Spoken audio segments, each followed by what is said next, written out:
తిరుమల తొక్కిసలాట ఘటనలో గాయపడి కోలుకున్న మరో 28 మంది భక్తులకు టీటీడీ వైకుంఠ ద్వార దర్శనం చేయించింది. నిన్న రాత్రి క్షతగాత్రులకు పరిహారం అందజేసి గాయపడ్డ వారికి ప్రత్యేక దర్శనం చేయించాలని టీటీడీ చైర్మన్ అధికారులను ఆదేశించారు. చైర్మన్ ఆదేశాల ప్రకారం అధికారులు ఇవాళ బాధిత భక్తులకు ప్రోటోకాల్ బ్రేక్ దర్శనం చేయించారు. ఈ సందర్భంగా బాధిత భక్తులు సీఎంకి, టీటీడీకి, అధికారులకి కృతజ్ఞతలు తెలుపుకున్నారు. మేము వైకుంఠ దర్శనం కోసం టికెట్ల కోసం లైన్లో ఉన్నామండి. ఏదో యాచోచితంగా ఆ తొక్కిసలాట జరగడం వల్ల బాగా డ్యామేజ్ అయిపోయాడు బాగాను. దానికేమో మాకు వెంటనే ప్రభుత్వం వారు కానీ అందరూ కూడా వెంటనే హాస్పిటల్కి తీసుకెళ్ళి ట్రీట్మెంట్ చేసి అన్నీ చాలా బాగా చూసుకున్నారండి.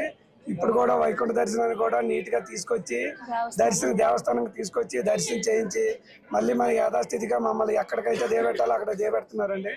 దీనికి మేము ప్రభుత్వం వారికి, దేవస్థానం వారికి అందరికీ పేరు పేరున ధన్యవాదాలు చెప్తున్నామండి. దేవస్థానం వారు మా మిస్సెస్కి అండి 5 lakhs ఇచ్చారండి. నాకు చెక్ ఏమో ఇంటికాడ ఇస్తానన్నారండి, విశాఖపట్నంలో ఇస్తానన్నారు.